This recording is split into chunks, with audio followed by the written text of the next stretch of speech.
Hello and welcome to our series of Hair and Beauty Technical Qualification webinars. Today we'll be looking at 6003, Beauty Therapy and Nails. These are the only qualifications we'll be looking at today. So I'm Sarah Fiodi, your Hair and Beauty Technical Advisor, and I'm also joined today with the Principal Moderator, Sarah Farrell.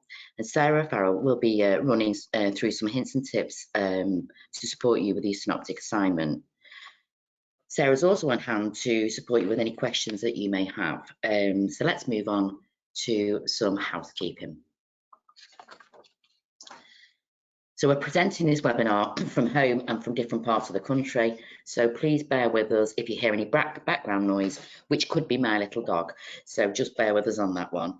So we'll do a technology check. Can you please confirm that you can hear me by raising your hand in the GoTo Webinar toolbar? Please use a question box to enter your questions and we will monitor these throughout the presentation. The webinar is being recorded and you will receive a copy of this and also a CPD certificate. Let's move on to the agenda.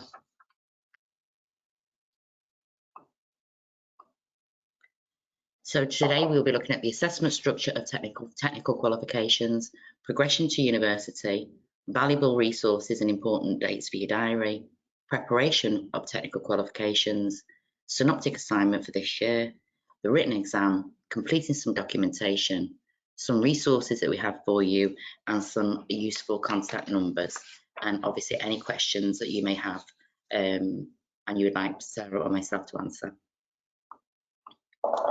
So the assessment structure of this qualification. Our Key Stage 5 technical qualifications allows learners to progress onto apprenticeships, employment, or to a related higher education course. In addition, our technical qualifications can be used alongside technical academic courses at GCSEs and A-levels for a more flexible approach to learning. So let's take a look at this assessment structure. The assessment strategy for technical qualifications are similar to GCSEs and A-levels and are based around a summative assessment at the end of the course. For each technical qualification, there will be a substantial synoptic end assignment, and that makes up 60% of the qualification. This will require the candidate to be able to draw from and apply knowledge, skills and understanding from the breadth of the mandatory qualification content in an integrated way. Also, there will be one end externally assessed theory examination, and this makes up 40% of the qualification. The questions will be drawn from critical knowledge across the mandatory unit content. Each qualification has mandatory units and some qualifications have optional units too. We also have employer involvement in all Key Stage 5 technical qualifications.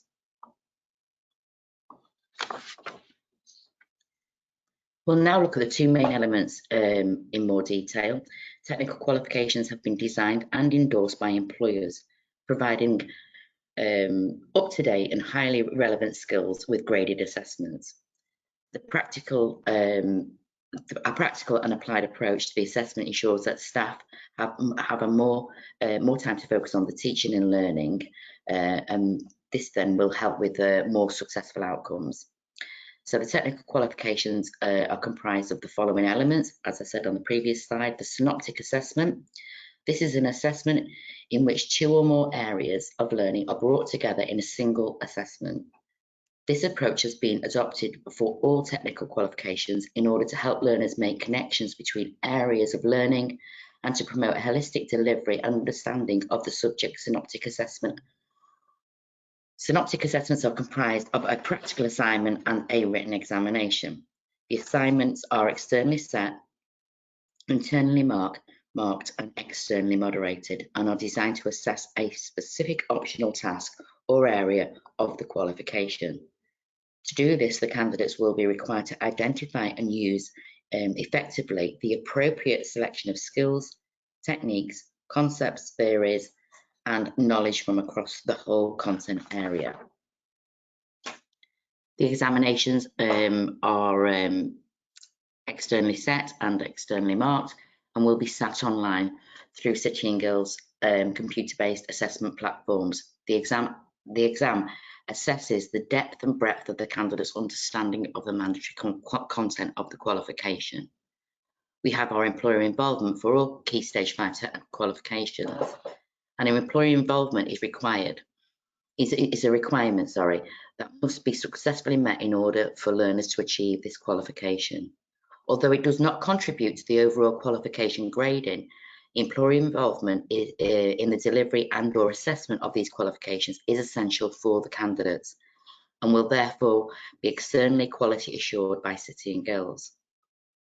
The EQAs will review the centre employer involvement plans at approval stage, and then the quality team will sample the evidence at cohort level when the centre submits at the end of the academic year. Now, optional units. These assignments are externally set, internally marked and externally moderated, and are designed to assess a specific optional task or area of the qualification. To do this, the candidate will be required to identify and use effectively an appropriate selection of, again, skills, techniques, concepts, theories, and knowledge from across the whole content area. All elements are mandatory to achieve the technical qualification, although employer involvement is only a requirement at Key Stage 5. However, only the synoptic assignment contributes to the final grade.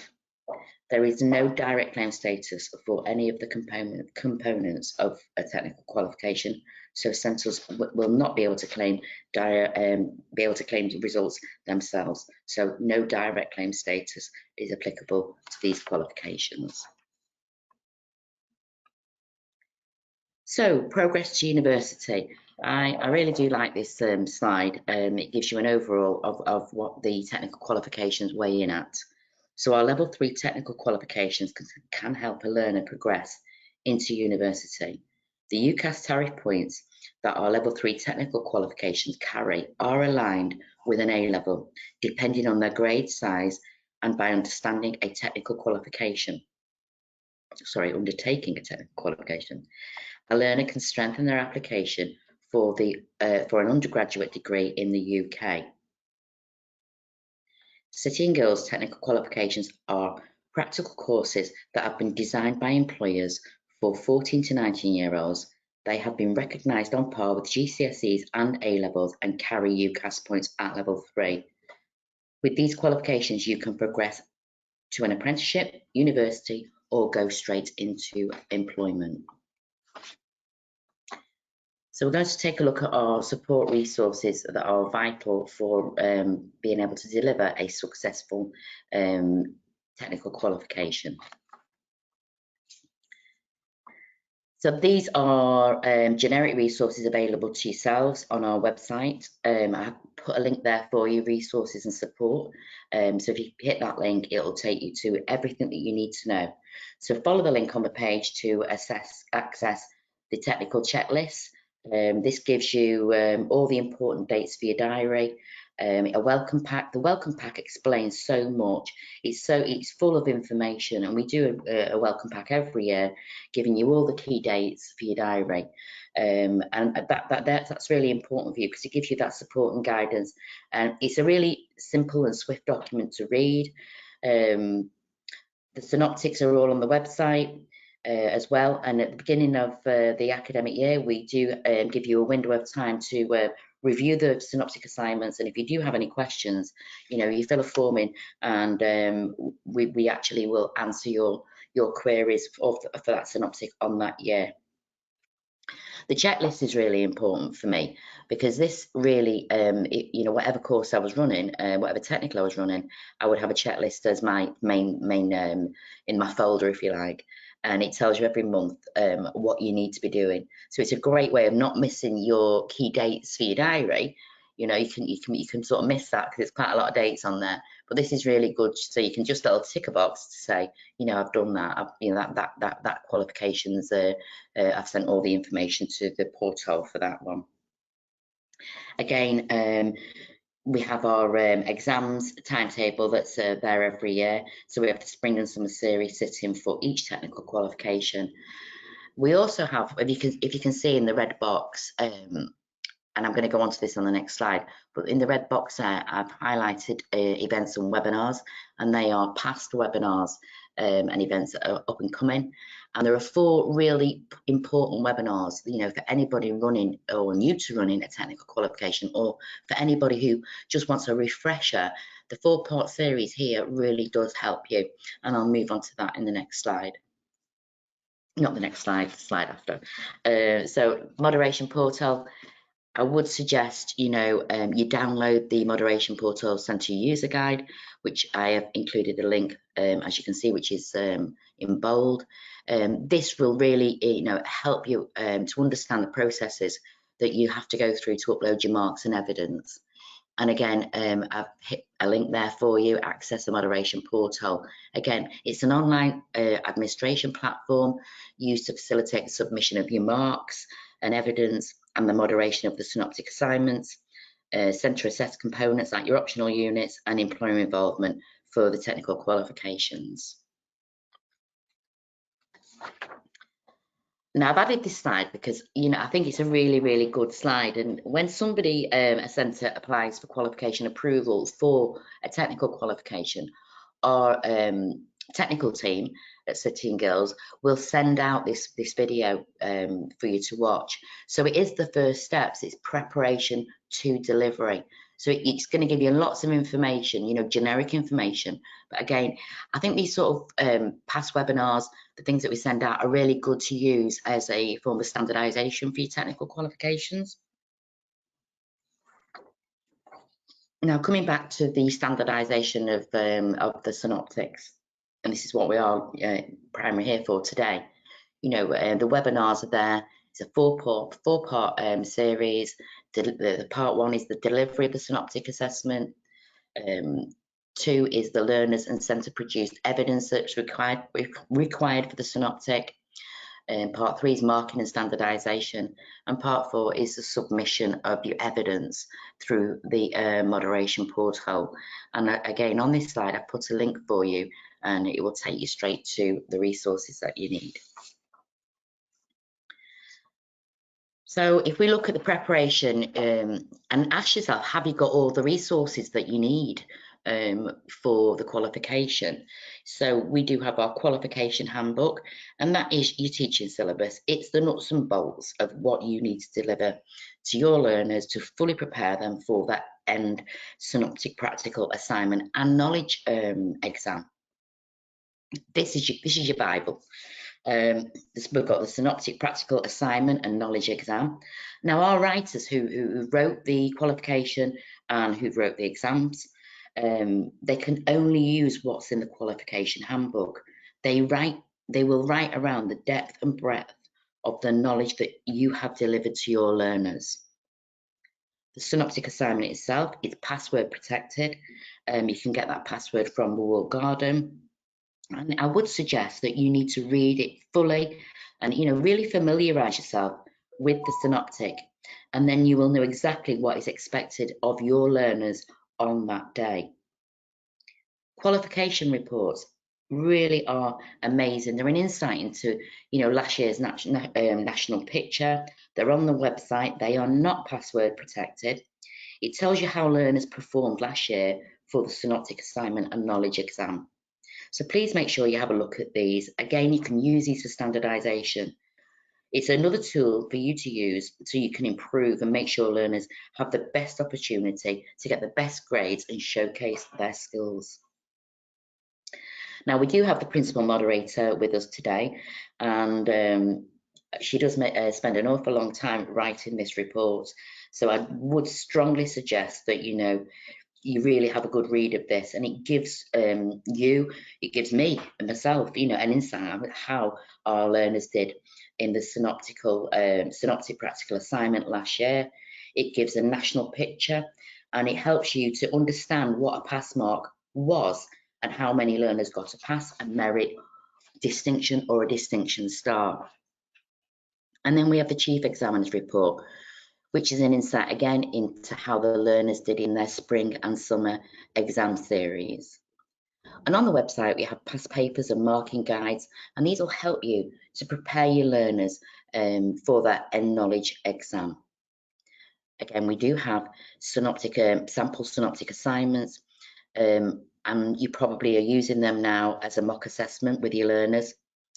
If not, I would suggest you do this because again, it will help the learners to feel at ease on the day, give them confidence, and they will be able to showcase their skills that you've taught them throughout the journey of their qualification.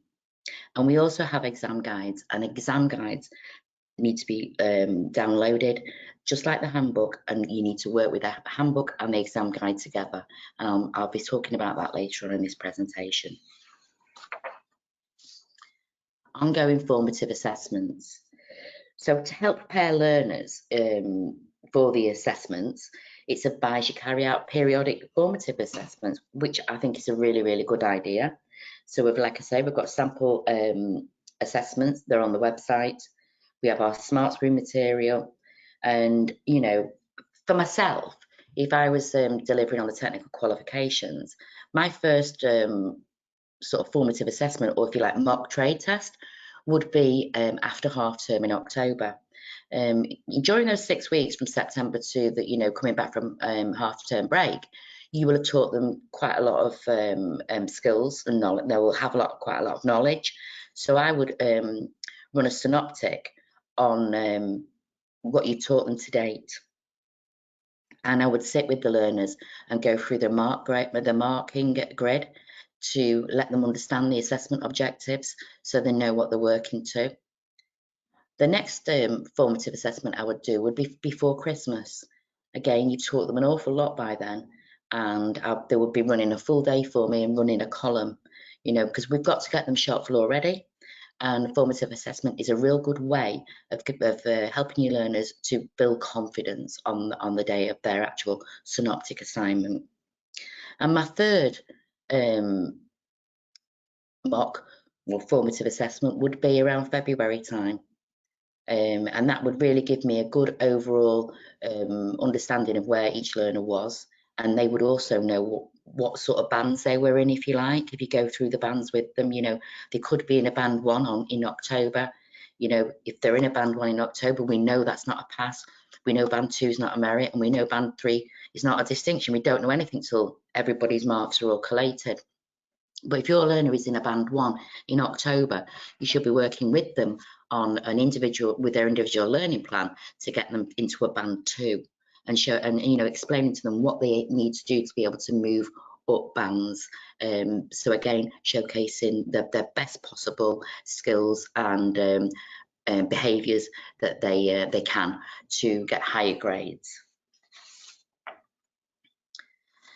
Now this is a good, I like this slide actually, and it's been put together through Moderator's feedback to myself. So just a few examples that the moderators have spotted on their centre visits. So I thought I'd share them with you. So if we look at the first one, which is plan a meeting. So it's all about planning a meeting and staff training days. And in these days, review this year's synoptic. And then if you don't understand something on that synoptic, then it's a good idea to fill the form in that is on the website and feedback what you don't understand, and we can really help you with that. Read all the assessment content. As I say, you know, email us. So that is really, really important. I put a link there to where this feedback form is. But we think this is a really good idea for your first standardisation meeting, to be able to, you know, feedback to us, you know, what things you don't understand, or what help you may need from myself or the moderators. Share last year's moderators' feedback with the whole delivery team. I think this is really, really important. Look at what was, you know, what went well and what didn't go so well. You know, what does a pass look like? What does a merit look like? You know, what does a distinction and distinction star look like? I think, again, it gets you into that standardised approach of delivery and then understanding, you know, what is expected of your learners. Decide who's going to carry out or be the main IQA for the qualification. I think, again, this is, you know, this is an important role. So, you know, obviously this is a great time to say, you know, Sarah, myself, is going to be the IQA for level 2 beauty therapy, and Julie's going to be the IQA for the level 3. And then what I would suggest is if you have an overall person that is like the moderator, if you like, for the qualification, so you know that you're ticking all the boxes. If you use any templates, you know, with the learners, you know, like you have your consultation sheets, you know, make sure that the documents are blank to, you know, sort of towards Christmas. You can start them off with one of your centre consultation sheets, but remember on the Synoptic, they get just headings, and it's training them from a very early stage to be able to work with a blank document, and they've got to think out of the box, and they've got to know what they need to be writing there, because this is uploaded to the moderation portal. Plan when the Synoptic will be delivered and when the IQA standardisation activity will take place after the marking has occurred. So again, these are there's 5 points here that need to take place in the initial planning and staff meeting stage before you start delivering the qualification to your learners. So let's have a look at beauty therapy and nail services. So we have our 4 qualifications here. We have our level 2 technical certificate in beauty therapy. This has optional units. We have our level 2 certificate in nail treatments with no optional units. We have our level 3 advanced diploma in beauty and spa therapy. This has optional units. And we have our level 3 advanced diploma in nail technology. And this also has an industry portfolio. So again, they'll all have a knowledge exam. This is dated, it's paper-based or online. The synoptic assignment can be released at the start of probably in the January of the following year, and we have the employer involvement. Now, as I said earlier in the presentation, that the qualification handbook and exam guide are absolutely a must, and they do need to be used and worked together. We also have our learner journals, and they're downloadable from the website. Now, these are great for learners because, you know, it's like a bit of a portfolio that they're building up for themselves, because, you know, you'll be giving them handouts and things so they can make a portfolio up with the units that are in the learner journals.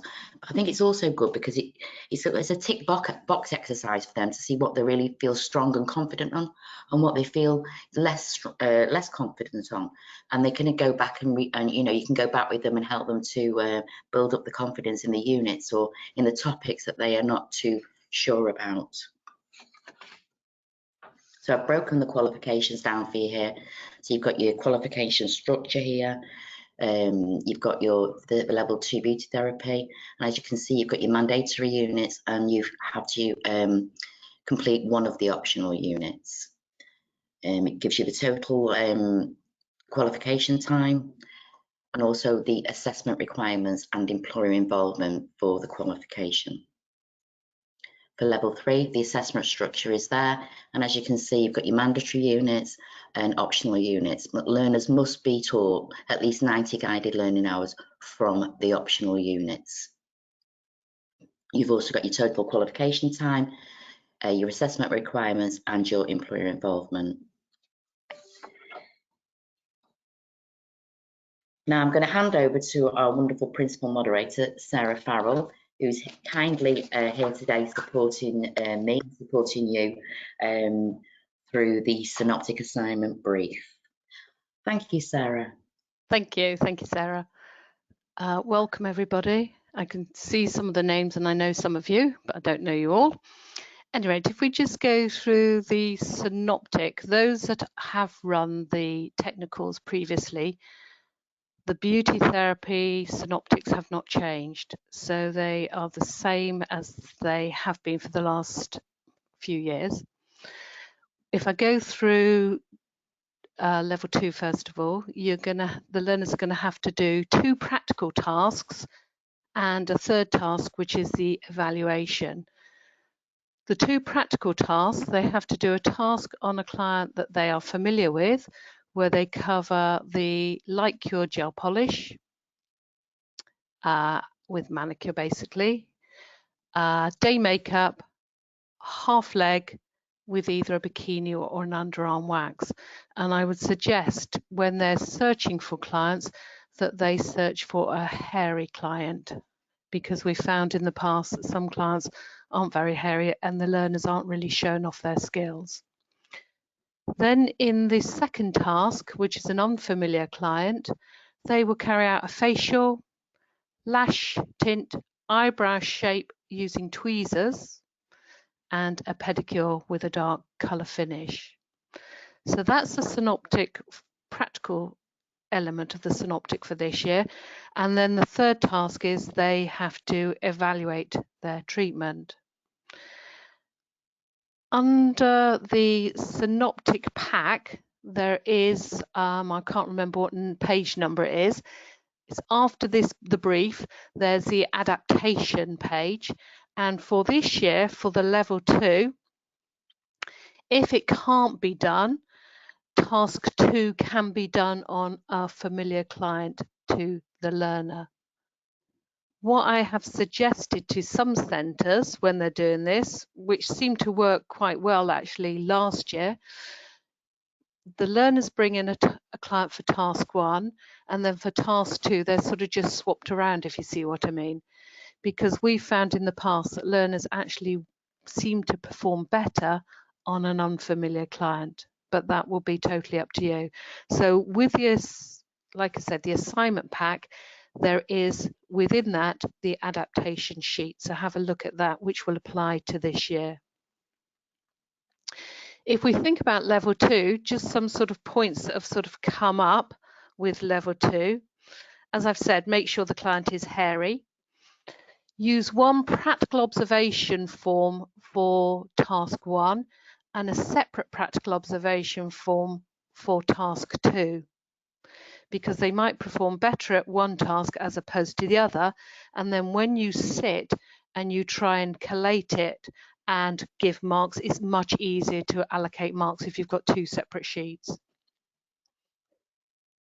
Another point that has sort of come up over the last few years is, if possible, and I don't know, depending on your centre, if you've got, say, a group of 6 doing the synoptics in one go, and you're lucky enough to have 12 couches in the salon, perhaps try and allocate each learner 2 couches. So they can set up for, say, their manicure on one couch, set up the other couch for their waxing, so they can move the client quite swiftly from one to the other, because we found sometimes in the past a lot of time has been taken up where learners are having to sort of take all the manicure gear off, prepare the bed for waxing, get the client on for waxing, and there's a client standing around, waiting around, sort of not doing very much. So if you can, it's really good if you could prepare them with 2 beds, but I know it isn't always possible. Also with both tasks, you will have to take photos. And so really look at the requirements for the photos and things that you need to be aware of, that the photos are clear. They actually show what the learner has achieved in the end result, that the learner's name is there and also their registration number.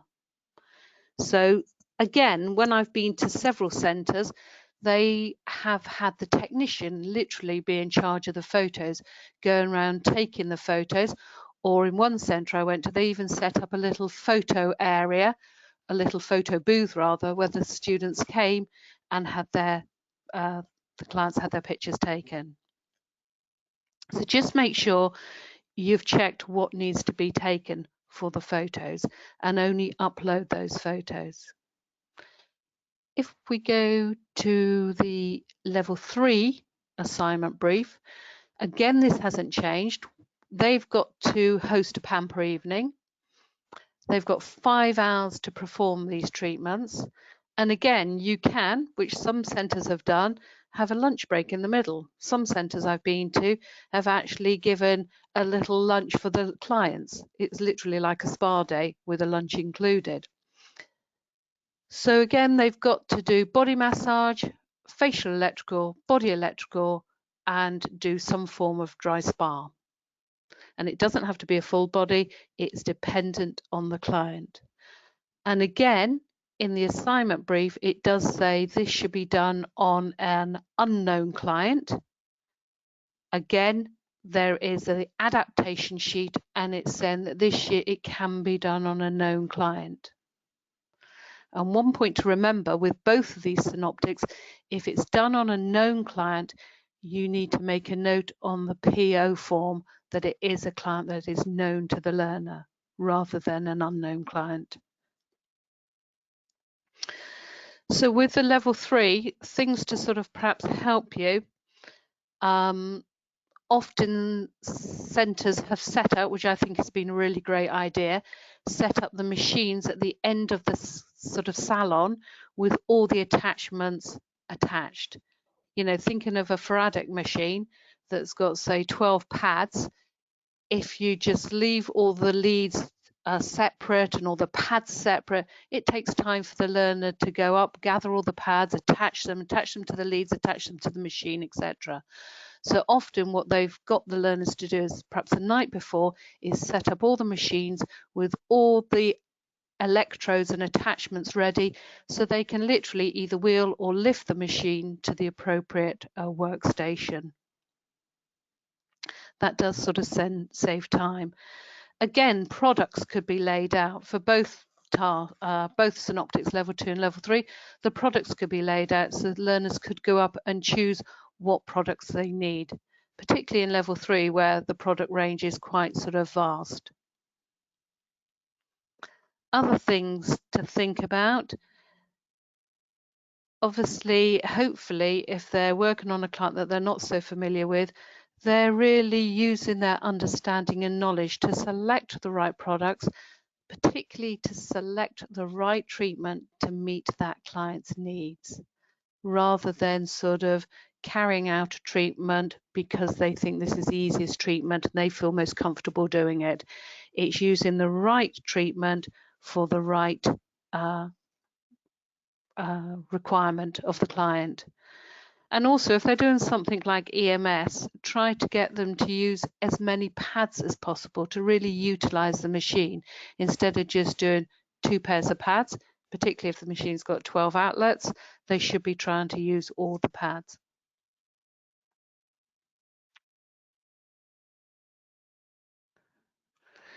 With these two synoptics, as I've said, when you're doing the observing, complete a PO form for each task. So if it's for the level 3, it's one PO form because that's one task. For the level 2, there's 2 tasks where they're going to have 2 different people. So you can do 2 separate PO forms. Then the learners, and again with the adaptations this year in the synoptic, task 3 for level 2 or task 2 for level 3, which is the evaluation, they can do it remotely, but you need to make sure that it's authentic. Some centres in the past have collected in the consultation sheets at the end of the day, sent the learners away because it's been a busy, long day, and then the next day they've taken them into, say, a computer room or just a separate classroom, handed back their consultation sheets and just given them time to do their evaluation. So it's sort of spread over sort of 2 days. Then what you need to do is then you're going to fill in for each learner, you're going to fill in a CRF, a centre recording form, which is where you're going to allocate your marks. So let's take a step back. So if you've got 6 learners in the synoptic, regardless whether it's level 3 or level 2, it would be ideal, if possible, to have 2 observers. So you've got one observer observing 3, another observer observing 3. They can sort of look across as well, because sometimes it's quite easy to miss things, particularly when they're doing things like eyelash tinting and eyebrow shaping, as opposed to a full body massage. So once you've got your PO forms filled in, you've also got the learners' consultation forms filled in, perhaps sit in a group, the people that have been involved in the observations, along with perhaps the IQA, and complete the CRF. What I've tried to say to people in the past is have them all in and lay them out in sort of what you think is lower to high, and then work through them that way, from your lowest achieving learner to your highest achieving learner, and complete the CRFs in that kind of process. And you need to justify the marks that you've given. So on the CRF, you can reference back to the PO if you want to, if you don't want to repeat information, but justify the marks. Don't just say what the learner didn't do well, say also what they did really, really well. Okay, Sarah, I think I've talked enough about level beauty, level 2 and level 3. Oh, thank you, Sarah. That's really. I hope everybody got a lot out of that, because I did. A lot of information there, and lots of hints and tips to help you with your a successful endpoint assessment. I'm thinking of the standard now, synoptic.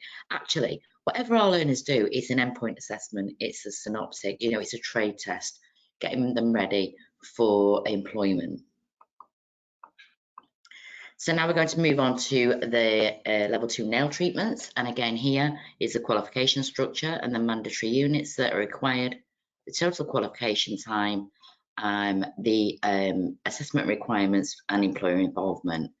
But also, one of the tasks on this synoptic is a lookbook. So just want to let you know that one. And our level 3 nail technology. Again, you've got your mandatory units and your optional units here. Again, 30 guided learning hours need to be completed from the optional unit suite. Total qualification time, assessment requirements, and employer involvement. Sarah, back over to you. Okay. So, folks, I'm not so familiar with the synoptics for the nail treatments, but I will try my bestest. Anyway, with the level 2, again, the synoptic hasn't changed. They've got to do 2 clients, and it clearly says what they've got to do there: manicure, gel polish, and nail art design. Then they've got to do a set of clear nail enhancements in liquid and powder with a French finish. And they can source their clients. So just make sure that they pick the bestest clients that they can to really showcase their work.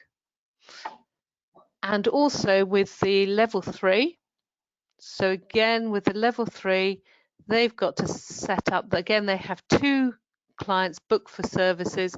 They've got to again source their own clients. They also have to, I think it's with the level 3, they have to create sort of a industry portfolio.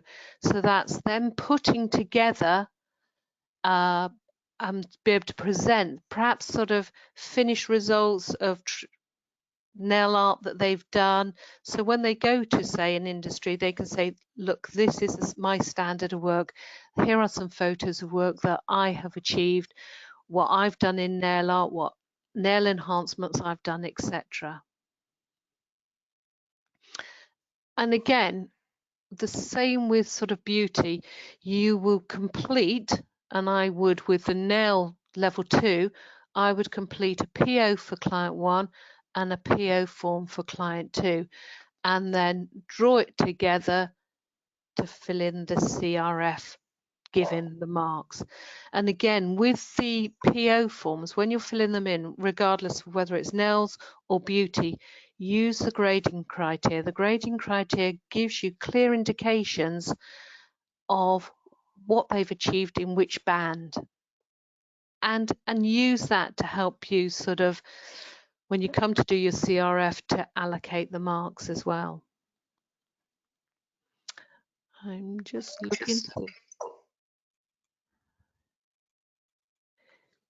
Yeah, so with your nails, just really make sure and keep saying what they're doing really well as they're working. Okay, Sarah, I think that's it with the nails. Thank you. Can I just come in on there? Because I think Yeah. as well, for the level 2, you know, it's a lookbook. And for a level 3, like you said, Sarah, it's industry portfolios. And I really feel that, you know, they should be individually designed and put together by each learner and presented neatly with the intent of using them to present them to clients or industry professionals if they're going for a job.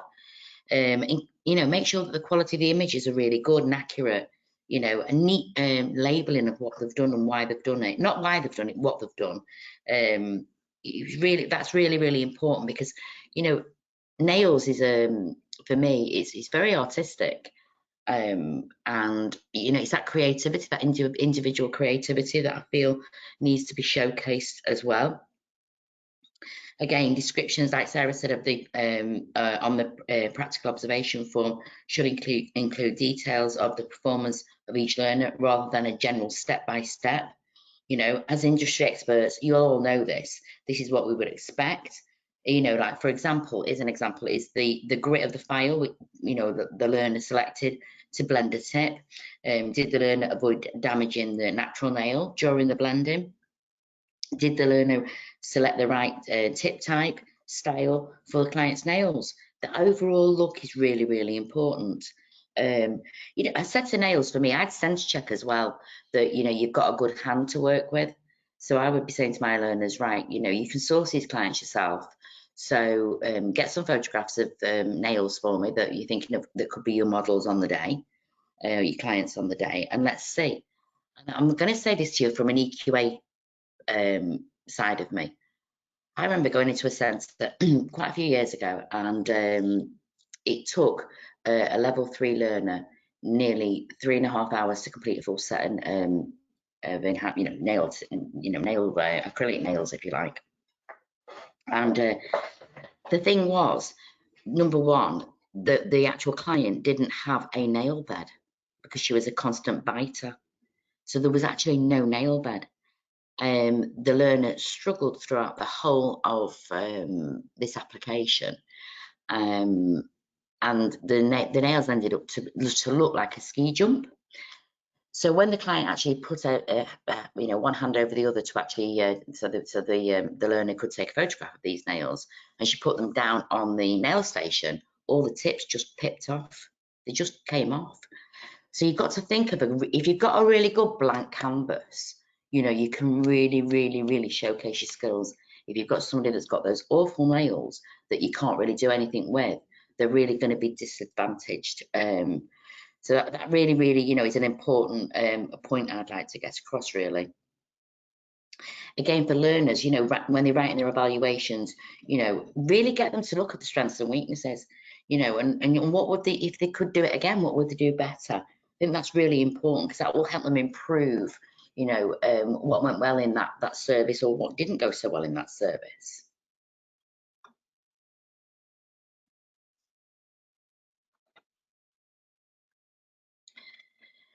So with the nail technology, you know, it really is about the industry portfolio for the level 3. I mean, at the end of the day, this industry portfolio is going to, you know, they're going to take this out to employers. So what does it do? I'd create it electronically. I think that's really important to do. Really good. You know, we're asking for about 10 photographs of what they've completed, their looks. You know, they can edit them and use filters or airbrush software that'll help with this portfolio. And this can all be done, you know, this can take place after the assessment decisions have been made. Again, images should include a selection of landscape, portrait, colour, and black and white. I think it's really good to showcase that you know, how they're going to sort of sell their skills, if you like, to an employer. So again, get your candidates to, you know, your learners, sorry, to think about, you know, their employability possibilities from creating this industry portfolio.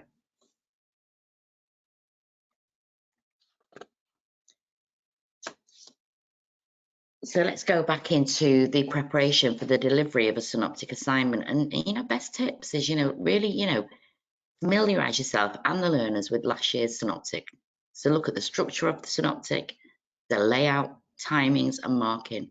Again, go through as many mocks as you can.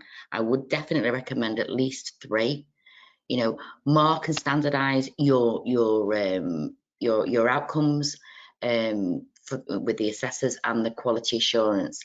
And it's a great exercise, you know, and it shows the moderators before they come in, you know, or when they're in there, you know, you have actually undertaken that standardization activity, because this is something that you have to, you know, upload to the moderation portal moving forward. And really, you know, don't look on the negative of the learner, look at the positive. You know, how did they feedback, you know, how was their performance on the day? We do have the past synoptic assignments and recording forms there for you to use. Do you want to take over now, Sarah? Okay, yeah. But, right, the assessment objectives, and these are what you're going to be using. These are within the assessment grid, the grading criteria, AO1, and that's where the learner, it's quite sort of, it's just recalling. You might ask them, can you state the contraindications that you've checked for? So they're just recalling knowledge across the breadth of the qualification. AO2 is usually allocating more marks, because this is them demonstrating their understanding. So for instance, in level 3, they've got the client there, they've chosen to use a certain machine on that client. You've asked them why, and they've clearly explained why they're using that machine. So it's showing their understanding of the theory, the processes, etc. AO3 is their practical application, so it's their skills really. AO4 is their integration, and it's the integration, it sort of covers lots of things. It's the knowledge, the understanding, and it's looking at that holistically. Are they looking after that client? Are they tending to that client's needs? Are they dealing with, if there's a problem, can they deal with it and put it right, kind of thing? You know, if the machine doesn't work, what do they do? Do they just stand there and panic and cry? Or do they look at other things they could use? And AO5 is that sort of attention to detail. You know, might be within if a client's having, say, a facial and she's got a mask on, they might go and do a hand and arm massage, something like that. I don't know, foot and leg massage. If they're having EMS, you know, standing there watching it, they might then do a hand massage on the client or something like that, or talk about perhaps dietary advice. I don't know. So it's those kind of things. It's that attention to detail. So what I always suggest to people is, which will be the slide in a minute, you've got the grade, like you said, I said, the grading criteria. I would laminate that and get so familiar with it. Okay, Sarah, I think.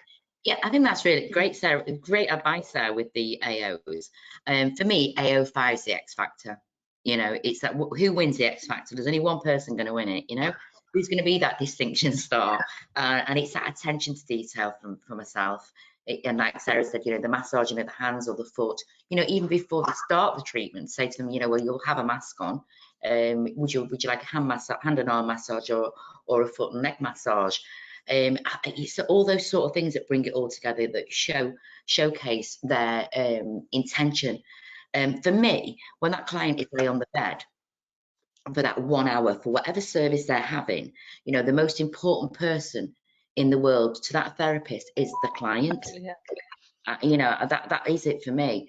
So that's that high achieving standards attention. It's just second to none, and it really showcases the sort of the pass, the merit, the distinction, and the distinction star learner who, you know, we need to be aspiring to that. Just before I pass on to Sarah on the next slide, so for the exams, the only AOs that are used on the exams are AO1, AO2 and AO4. Marks assigned, you know, to the sort of AO4 really are, they refer to a higher level of cognitive skill, which requires a candidate to draw together understanding from across a qualification, you know, be able to analyse comparisons and justifications, sort of questions that are asked there related to a piece of material or a skill. Anyway, that's, I just wanted to get that one across because I'm going to move on to the. Okay, sorry, Sarah, can I just butt in with AO4, with this, like you said, with the theory exam, it tends to apply to the integrated question at the very end of the paper. For level 3, there's usually a case study and they've got to perhaps carry out or plan a 3-hour session with a client, and they've got to justify what machines are. So yeah, it covers all of that. It applies knowledge and understanding and skills from the breadth. It's really, and that's really, really important, that one. Again, you know, just to, you know, basically as tutors, you know, teachers, really explain to your learners, you know, about the AOs, what they are, let them see them. You know, this is what they're going to be marked against. You know, help them to understand what a good looks like. You know, I think that's a really important thing. It's not recommended you give them the marking grid. You can't do that. That's against the rules. But you know, you can sit with them and simply go through the marking guide and the AOs with them, so they have that real understanding of the synoptic and the exam that they're going to go through and what they are really being marked on. Over to you, the recording documents. Okay, so the recording documents for the synoptic, as I've said before, the learners will have completed client consultation sheet, treatment plan, which is the documents are within the synoptic package. So for level 2, they'll complete 2 of those because obviously they've got 2 clients. Level 3, they will complete 1 of those. You will, as the observer or the assessor, whatever you like to call yourselves, you will complete for each task, practical task, a PO form, which is a practical observation form. And again, it's broken down into AO1, AO2, AO3, and you will literally write an account of exactly what happened on the day. And as you see on that slide, it's got the marking grid there, although, you know, I do go to Specsavers, but I can't see it from here. But I would have that, I've got a copy of it laminated, and I use that as my reference to think, well, which AO does this comment that I want to make go into? So it really helps. So I would say laminate that and keep it as your Bible or whatever. And then after you've finished your practical observation form, the learners, particularly for beauty, have completed their evaluation, how they felt it went, what they felt they could do better, what they felt went really well on the day, etc. You're going to sit down and then complete a candidate record form, a CRF. I called it a centre record form before, I think, but it's a candidate record form. It's just I'm used to using the abbreviation CRF. Yeah. And then you're going to, with that, and like I said, you can cross-reference, say for AO1, reference PO form 1 if you want to reference it, and then add extra comments. So you're going to holistically mark the synoptic, and then that's where you're going to allocate your mark. And one thing, if you can make sure, when you get to the end of the CRF, you've got to add up a title. Can you just make sure you've added it up correctly? Because we have in the past had some learners that have been added up. The centre team think that they are really high, but when you add it up, no, they're actually in the sort of middle band as opposed to the top band. So please just check you're adding up. Okay. Thank you, Sarah. Now let's move on to the written exam. Now we have 2 very generic webinars coming up. Well, one's actually was on Monday, the 7th, and we've got one coming up on the 14th. These are aimed generically for any, you know, sort of industry.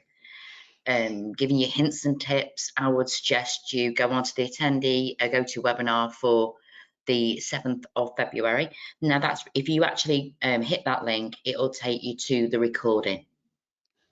and I will definitely listen to that, because Sarah and I were on that the other day, and it was really good. You know, it really, you know, it's coming from a, you know, an angle from technical advisors, post 16, delivering that, and it was really, really good for the theory exam. Again, it's giving you a toolbox to, you know, use to help your learners get through that theory exam, so you're not stressing out and they're not stressing out. And then on Monday, there's going to be another one which is generic for the synoptics. So if you want to register, just register on the link that I've put on this slide. As I said previously, you know, the qualification handbook, the exam guide, is written, and you know, the learner journal. These three sort of documents are key to a successful cohort going through. And we're going to have a little look at the exam guide. So I've put in here that on this slide, just beauty therapy and beauty and spa therapy. So there's your exam guide. Now, it's great. It's going to tell you the unit, the learning outcome, the topic, and the marks allocated to each of the units, which is what you need. Now, you need to be sat with your handbook and your exam guide, and you need to be looking at the exam guide and cross-referencing it over to your handbook. Now, if I take an example of level 2 beauty therapy and the exam there, I can't remember how many units in it actually, but there's 2 units that are not going to be in the exam, in the written exam, and one of them is makeup and the other one is waxing. You need to actually go through each learning outcome and topic and see exactly what is going to be in the exam itself. So I would have my handbook, and I would be going through my exam guide, and where I saw a topic or a learning outcome that was going to be in the exam, I would be writing R next to it for a revision, because I know that is critical knowledge that is going to be in that written exam. So this can be a great standardization task for the team as well. You know, when you're going through the handbook and you're just checking exactly what is going to be in that exam. Because I remember when the technicals first came out, people were going, oh my God, how will they remember everything? It's not about your learner remembering everything. You have to teach them everything that's in pink in the handbook, but then you have to go back into that handbook with that exam guide and actually look and see what is critical knowledge and that is going to be in that exam, that end exam for the learner. And that will then give them an amazing opportunity, and yourselves, it'll give you the opportunity to really drill down and make sure that your revision notes are, you know, bob on. We have past papers, again, on the website. So carry out those mock assessments with the past papers. We normally have 2. I would even look at other technical qualifications, you know, like for hairdressing, for hair.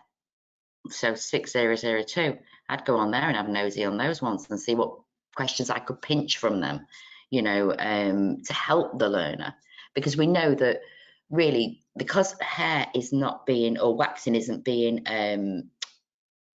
it's not in the actual written paper, there will be anatomy and physiology questions on hair, and it'd probably be the hair growth cycle. So it's just really important to really dig into it and look at that moderator's report. You know, that's so important. You know, and Sarah, you know, I'm going to give you credit here. You know, you do a good job with that report. So, you know, please read Sarah's reports. They're really important. So this slide is really giving you an overall view of where we're at with our technical qualifications and, you know, sort of the achievement rate. And I'm really, really chuffed with the achievement rate here. When I look at it, you know, 93% on level 2 beauty, 73. We need to get that a little bit higher, guys. You know, we need to go into the 80s, 89 would be nice for next year. So it's just a little, you know, put out there.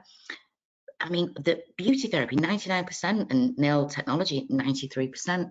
What absolutely amazing results and achievement rates are they? So that's my, you know, big shout out for all you guys out there, you know, teaching your learners and it shows in these rates. So then we're going to look at the spring and exam series. That comes out on the 28th of February. It ends on the 11th of March, and the results date is the 25th of April. The second spring exam series is the 14th of March. It ends on the 25th of March, and the results are out the 9th of May. And we have our results are actually released for level 3 to learners on the 18th of August this year, and for level 2 it will be the 25th of August. The level 3 is released earlier because of obviously learners wanting to progress on to higher education, whether it be university or another programme of study.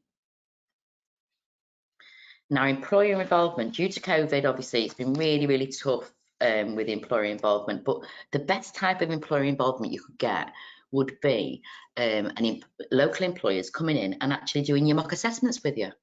I think that would be amazing. I remember when I was in college, I used to bring employers in to do trade testing, because I always used to put, I always wanted to throw like a bit of a spanner in the works, but I just wanted to prepare the learners for somebody else watching them, not just me, and giving feedback. And I remember, you know, over many years, you know, a lot of girls and boys got jobs from employers coming in and actually watching them perform and marking them and giving them feedback. So that's an absolutely amazing way to get your employer involvement. But as of COVID, you know, we are accepting demonstrations by professionals on virtual platforms, professional association forums, you know, product training, equipment training, virtual tours of local employers' workplaces, so they could go around with their iPhone, you know, on a Teams meeting, showing the learners their salons, or, you know, spas or clinics, discussions with employers. You know, yesterday I had a great afternoon yesterday. I spent an hour with a college up north. One of the tutors asked me to come and do a Teams meeting with them to talk about my career from being 15 to I'm 60 in June. So, and I've never done anything but hair and beauty. So it was like, wow. And I tell you, it was amazing, the response I got from those kids. You know, and I'm calling them kids, they're not, the young adults, but it just really thrilled me. And I was really excited about it, and they got so much out of it. So if anybody wants me to, you know, come and do an inspirational chat about my life and my career, then you're more than welcome to get in touch with me. So further resources we have for you before we close the webinar are our smart screen or enhanced smart screen.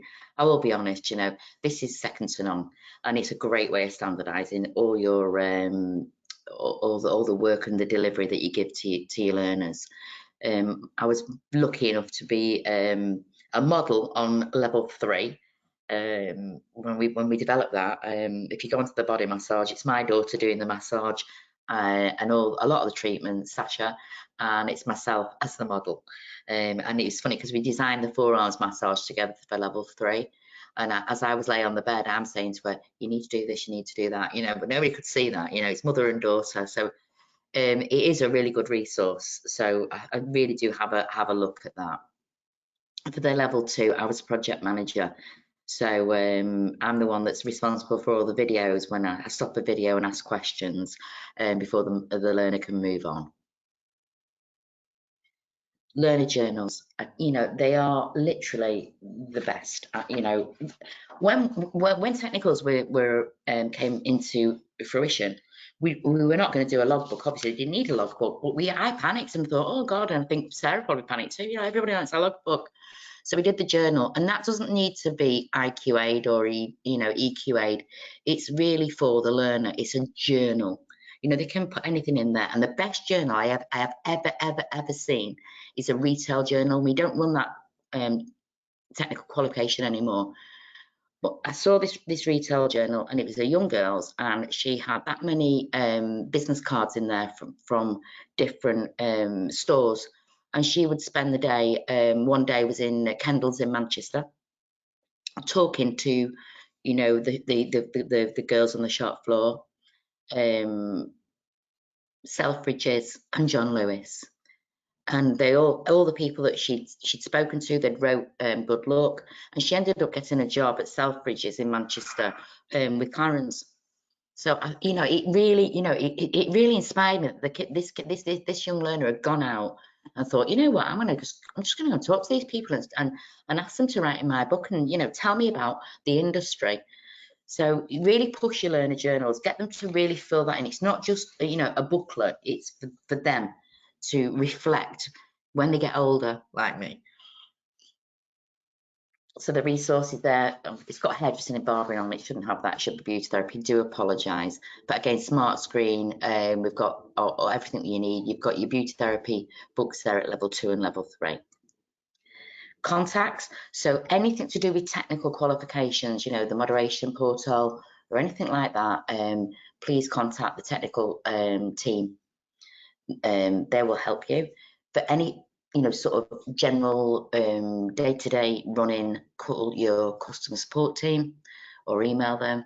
But for anything that you want to know about the industry, the beauty, the assignment, the qualification, you come straight through to me, direct to me, and I will be able to help you.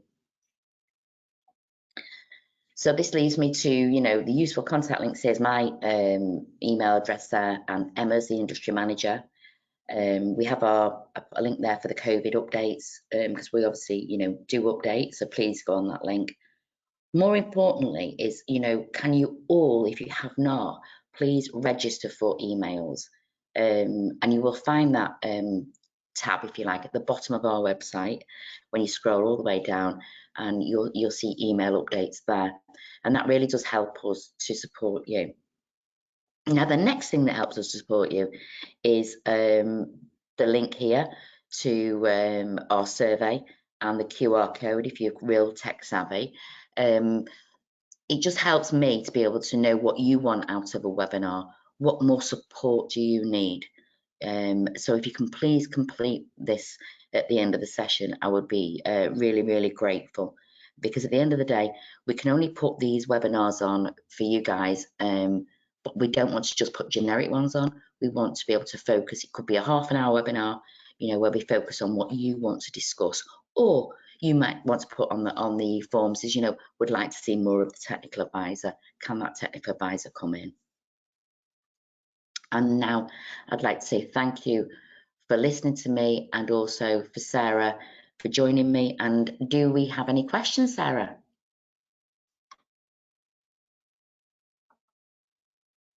No. We have no questions. That is amazing. Well, all I'm going to say to you guys, I think we have gone over 10 minutes. But if you do want me to come in on a face-to-face or a Teams meeting with you and your team, then please email me, or put it in the best thing would be to put it into the feedback form that you've got the link for on this webinar. That would be great. Then I could organise something.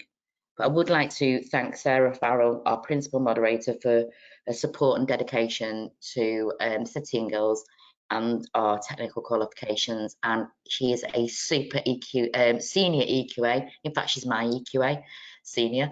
And I'd just like to say thank you, Sarah, for really supporting myself and our centres on this webinar. Thank you.